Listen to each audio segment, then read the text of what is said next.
All right, what's going on, my people? Tax D Wolf here, and today we got like a super special guest up in the building. Actually, one of my wolves, right? One of the wolves coming in from Orlando. We got Tre the Corpway, who specializes in credit. Cash, collateral, or credit. It's going to be one of the three things that you're going to need to have in place. Also has a funding company, and from what I hear, it's going like great. All right, Yep. So welcome to the channel, Tre, and if you will, just give us a quick introduction. Okay, so y'all know my name is Tre the Corpway, and I specialize in credit repair and funding. Like, it's my specialty. I love to help people out when it's coming to learning about credit, getting assets to credit so they can use it as capital to make their investments and to grow either a new business or a up and running business without having to use their own cash. So it's a passion of mine, and I like introducing the people that don't know nothing about it and show them what the game is really about. How long you been doing credit for?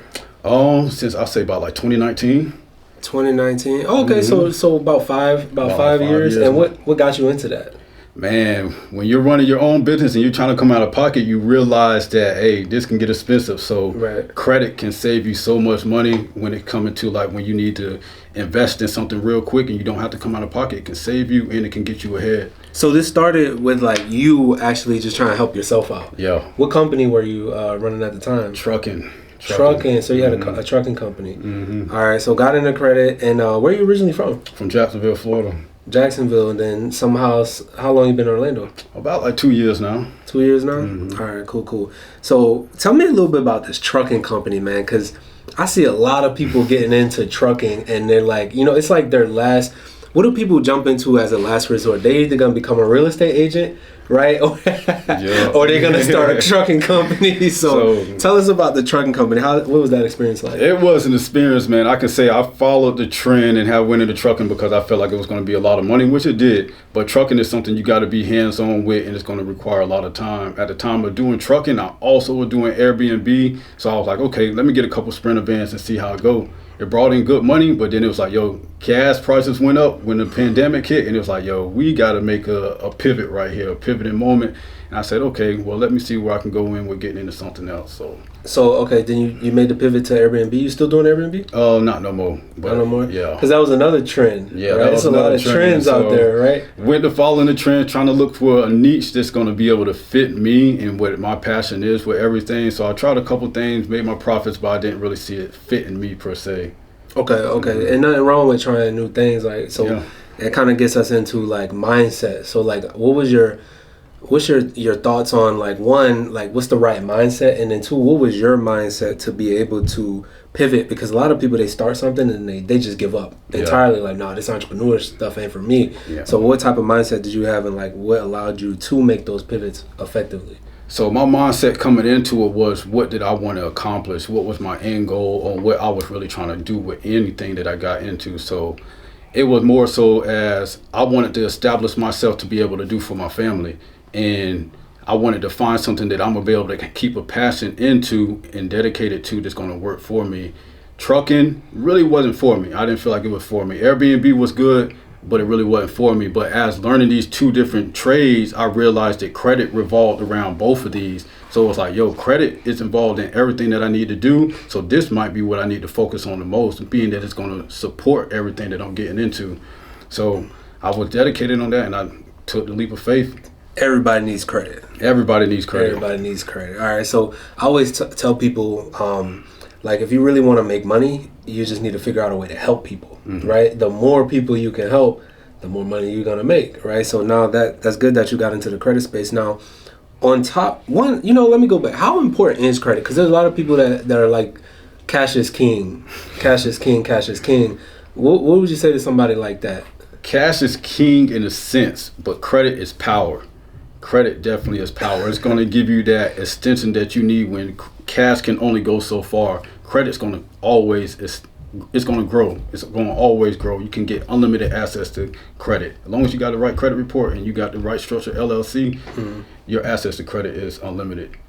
What would you say to somebody, because there's some people that's probably viewing this right now that have like a 500 credit score. Like, are they out of luck? No, they're not. Like everybody has a chance in the credit space, despite like how low their credit score is. Yes, I started with a 520, I believe, and it took me about like 6 to 8 months to bring it up and to get my first real approval. It was like, yo, this is different right now. I think my first approval was like around 25,000.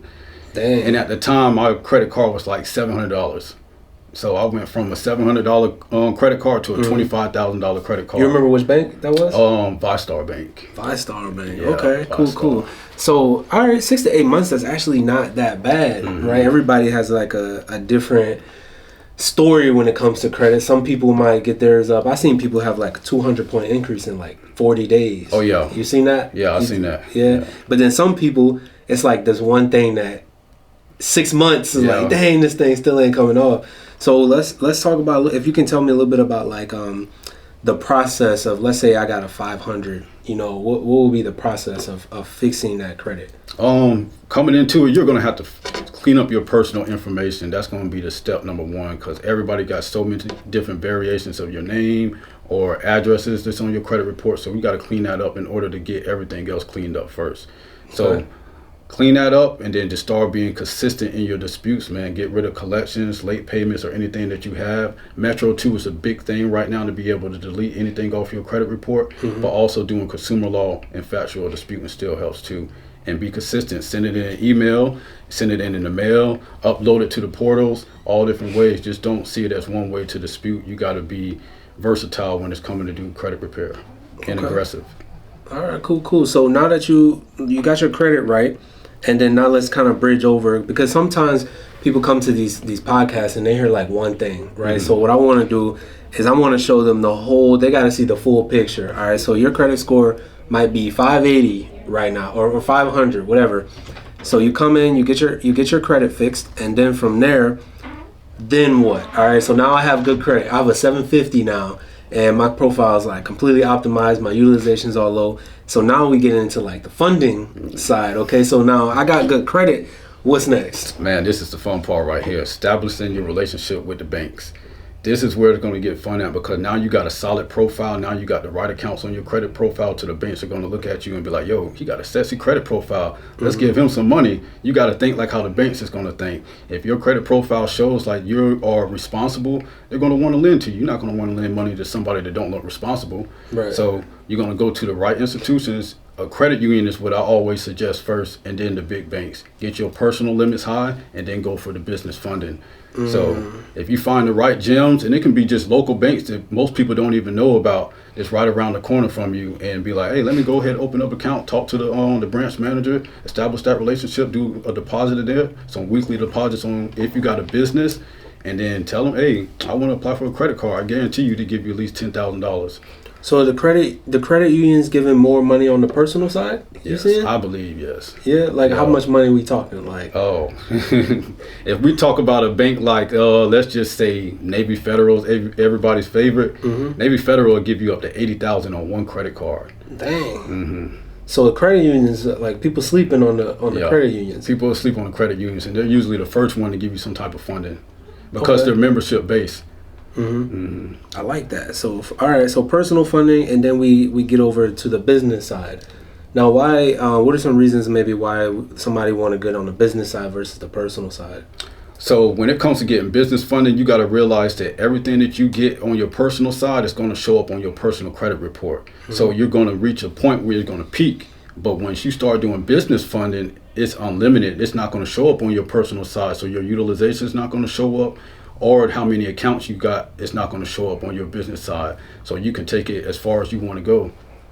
I like that. Okay, cool. And then the utilization isn't affected on the personal side as well. So you can kind of run it up, and as long as you're paying it, as long as you're paying it, balance too long. High balance too long, you're gonna be set.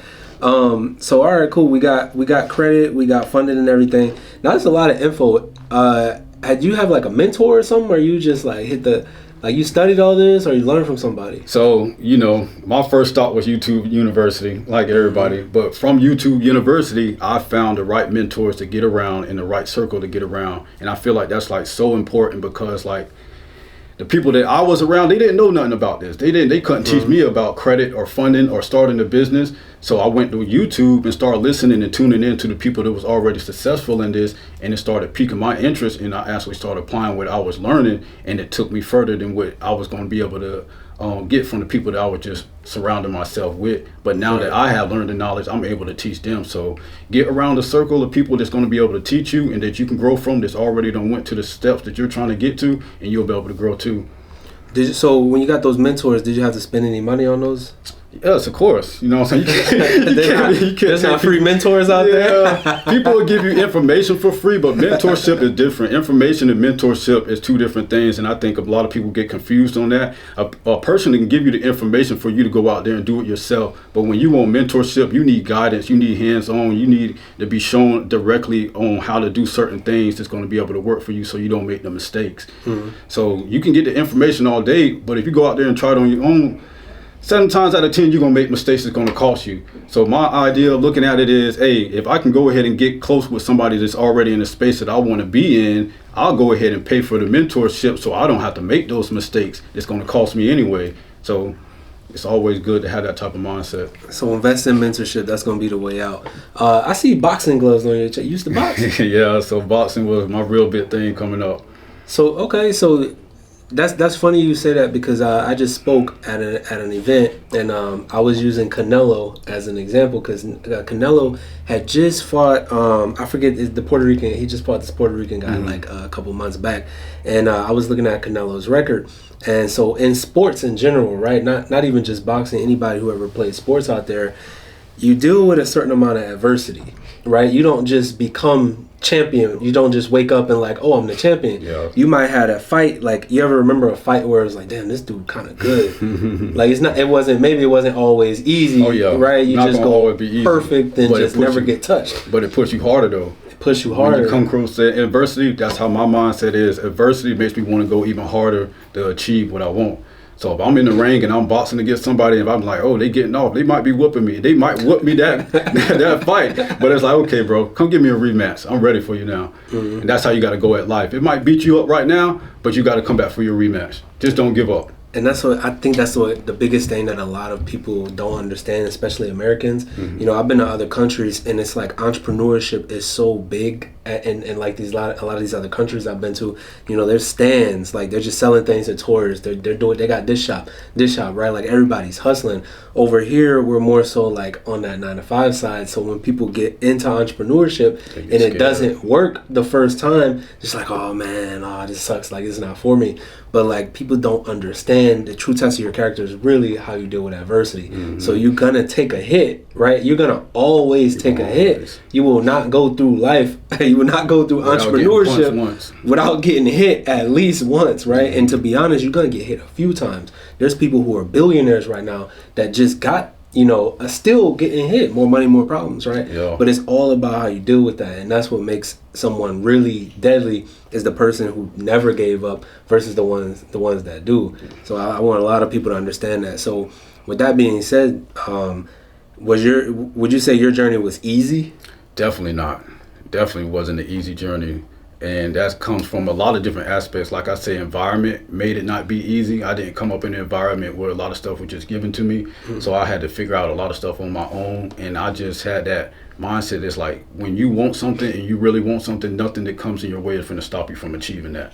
And that's how you got to go through life. When you know it's your purpose, once you find what your purpose is, you got to pursue that at all means without stopping. So I went through my ups and downs on everything. I had a lot of setbacks on things, but I don't let it stop me. I always have a positive mindset. I believe energy is real big. And if you hold on to a positive energy, like this is for you, it's going to work out. It'll work out for you eventually. And it's kind of like even in sports, like how you were saying, like I think I heard a saying one time when it was coming to a boxer, he throws so many thousand jabs in practice and this and that, just practicing this one hook or these different punches and everything like this. So when he gets in the ring, it's coming naturally to him. But they don't see the fights that you do in practice, and when you're sparring, they only see the fight that you're going to do when it comes down to that championship fight. And that's what it's going to count. Well, honey, it's about what you're doing when you're not at work too. I tell my people, like, especially when you got 9 to 5, sometimes you got to leave that 9 to 5 and then work on yourself. You gotta hustle, grind, get some more time back into this business. So it's about what you do when you clock out. Sometimes it's about what's going on when the cameras aren't on you, right? That's what really makes or breaks somebody. I had a 9-to-5. I used to be an electrician. Before I got into being an entrepreneur, I was actually an electrician. I was real good at it. I used to build IMAX theaters, Burlington coat factories, and stuff like that. And shout out to my boss, man, because if it wasn't for you, I probably wouldn't have took this step. He told me, he said, I don't feel like you deserve the raise. And I said, at that moment, I was like, you know what? I don't never want to be in a position again where somebody else is going to tell me how much I should make when I know what my potential is. So I quit. And I said, you know what? I'm going to go ahead and start my own business. And it was the best decision I ever made. Dang. Don't wait for somebody to have faith in you. Have faith in yourself, Facts. Yeah. Yeah, 100. All right, cool. So let's. I want to give them some plays real quick, right? This where it gets real saucy at. I remember the first video I seen you was talking about Navy Federal. I think it was the Go prepaid card. So I see a lot of people out here, and I just want to talk about this for a sec. I see people teaching like how to liquidate credit cards, and like I've read people's ebooks. I'm the type of person I'll go look at somebody's course real quick just to see what they're teaching, like to see if this on point, like blah blah blah. And I go in there and I'm seeing people are like, oh yeah, just start a merchant account and then send yourself an invoice and then swipe the card. And then I'm looking at this, I'm like, yo, what? Like that's about to get them kicked out of the merchant. That's about to maybe get their credit line closed or decreased, right? Because I've been there, done that, right? I know what's wrong. I know what's right now from experience. So what do you have to say about that? Like are people doing this thing the wrong way? You think a lot of people are? A lot of people are trying to liquidate their credit cards the wrong way, and it's getting them in situations where they're either losing their credit card, they're losing a merchant account, or they're getting their whole account shut down, period. So it's the right way to go about things, and then there's always the wrong way to go about things. The wrong way might not be as fast as the right way, which people don't like. They want speed to be overnight, but sometimes they don't work like that. And they always want the cheapest way out. So, but you got to think long term. If you continue to do this, this is going to cost me. So, with the play with the Navy Federal Go prepaid rewards card, you can it's a prepaid card that you get with Navy Federal. So you can issue it to yourself. You can get one to your kids. You can give it to an employee or a contractor, and you want them to be able to have access to funds to be able to do a project or anything for you or your kids for your allowance. And you can fund this card with your credit card from Navy Federal. And Navy Federal allows it. They allow you to fund it with a debit card or a credit card as long as it's a Navy Federal product. You can fund the Go prepaid card with. So I can take my credit card and fund my Navy Federal prepaid card, and then with that card, like I can liquid, like whatever is on that card, I can do whatever I need. Like I can liquidate that card, like by just going to the ATM the ATM, or just go and withdraw it straight from the Navy Federal. Okay. All right. So that's one way. That's one way to do it, and there's a few other ways to do it, but that's fire. Now before we wrap up here, is there any other sauce like you want to give the people, like any banks that maybe you could recommend to them, like any processes like KeyBank? Everybody was like KeyBank. You got anything like that? So I got a couple of banks that I like to give out to the people. It's a credit union called All In Credit Union. They're one that's slept on right now, and they actually will pre-approve you for up to $25,000. And they pull your Equifax credit score. So if you got a strong Equifax credit score, you can actually get pre-approved for a loan up to $25,000 and see what you get. All In Credit Union. All In Credit Union. Where are they located? They're nationwide. They actually will allow anybody to join. Dang. So these credit unions, I'm sleeping on the credit unions. Can't sleep on the credit unions. And a lot of people don't understand when it comes to credit unions. Sometimes you just can't join just by going on their website and signing up. You got to join or donate to their nonprofit. And that's usually a backdoor way to get into with them and establish a relationship. And the donations aren't even that big. Nah, sometimes it'd be like $25, $25, something like that, right? Dang, that's crazy. So man, look, anything else you want to put out to the people? Man, stay consistent and just don't give up on what you're doing. If you got a dream out there, go for it. Don't let nobody tell you different, man. Because if you don't know, your dream might be the thing that changed the world. Facts. Where can they find you at? So my Instagram is Tre the Corpway. Instagram, YouTube, TikTok, Tre the Corpway, Tre _ the Corpway. You'll see me on there, always dropping gems, always giving out sauce. Hey, so there you have it, people. We got credit turned into a funding company, and you really just got the whole game from start to finish now. If they need their credit fixed or something like that, they need to get funding. They can come to you as well. Definitely. Let me help you get a bag, man. Definitely. It's too much money out here to be slept on. All right, for sure. Well, I appreciate you for coming on the show, man. I appreciate Y'all stay tuned for next time. See you on the next video.